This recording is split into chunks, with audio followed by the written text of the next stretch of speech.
Hey everyone, it's Raph. Welcome back to my channel. Today I am very excited to finally bring to you not a wrap-up of all of the books that I've read in the last 4 months, but rather another book haul. I betrayed my past self and I have gone and purchased 15 more books since I think my last haul was in July, and I'm very excited to talk through them with you today. So let's get straight into it.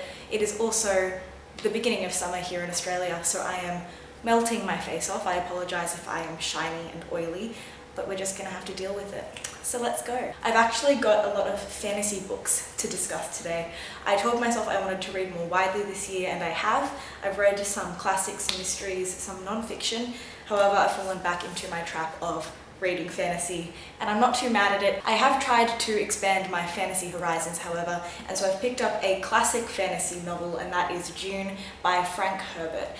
This follows the story of a young human boy who can tell lies from truth, and I believe he is running away from bad guys who want to take over a planet or an island. I did try to get into it, but the writing is really dense, and so I need to sit down and actually give this another crack. But the cover's beautiful. I've heard really, really good things, and it was actually a recommendation from a friend who also wants to read it. So hopefully this is good. I will let you know what I think. The next book is another fantasy, and it is new adult, widely spoken about online, and that is Black Leopard, Red Wolf by Marlon James. This, I believe, is set in Africa and is based off of ancient African mythology, which is very interesting. I've only read Grecian, Egyptian, and Roman mythology. I'm very basic. I did read about Norse mythology in Neil Gaiman's Norse earlier this year, but I have not read wider than that, so I'm very excited. The next book that I purchased is a non-fiction, and that is Factfulness by Rosling, and this is about approaching the news with a different perspective in order to see that our world is actually improving and that good things are happening, and that we can't really rely on the negative. If it bleeds, it leads headlines in the news today. So I'm really excited to get into this one. Next up, I have 2 mystery novels, and they are The Murder on the Orient Express and Death on the Nile by Agatha Christie. I have read The Murder on the Orient Express. I love this book, and I'm so excited to get into this. I did also recently read And Then There Were None by Agatha Christie. Fantastic. I have gotten into her mystery novels this year, and I can't wait to get through them. I want to collect them all. These covers are gorgeous, so I will probably be doing that very soon. Next up is another non-fiction, and that is SPQR by Mary Beard.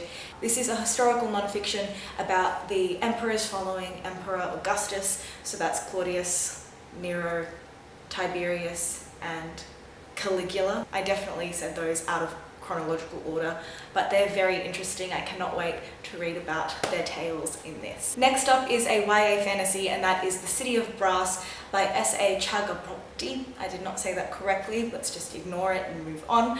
I picked this up because of 2 things. One, it reminds me of Six of Crows, which is one of my favourite YA fantasy books of all time. Secondly, it is set in Cairo, which I think will be a really beautiful setting, especially for a story about thieves and merchants getting back at the rich bad guys. I'm so excited for this, and also the cover is beautiful. I could not say no. Next up is another YA fantasy by an author that I love, and that is V.E. Schwab's Vicious. I have been meaning to finish her trilogy, the Shades of Magic trilogy. I've read the first 2 books and half of the 3rd book, and I absolutely loved them. Those books are about a world where there are different versions of London, and in each different version there are different levels of magic. I love that series. I have no idea what this series or duology is about, but I love the cover. There's a running theme here, and I also love her writing, so I'm very excited to give it a shot. The next book that I bought is one that I've had my eye on for a really long time, and that is a fantasy called Binding by Bridget.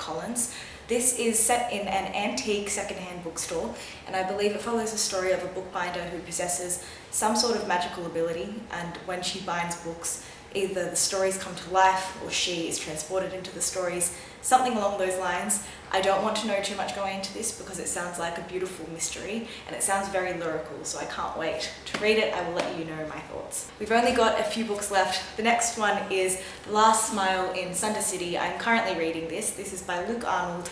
I honestly picked it up because the cover is very cool and the blurb sounds awesome. It basically follows the story of an alcoholic human detective in a world where mortals and magical creatures like goblins and fairies and vampires live together. It's set a few decades after a war between the mortals and the magical creatures break out, and I hear the narration is really funny.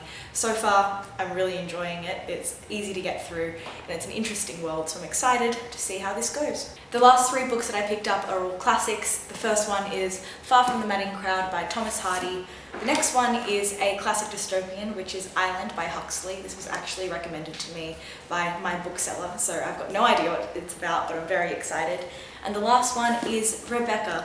I can't wait to read this so that I can finally watch the movie. And that brings my book haul to a close. I thought I would super speedily talk through all of those books so that I feel accountable to read them. Thank you for watching. I hope you enjoyed, and hopefully I will be back soon discussing all of the books that I've read since August. See you!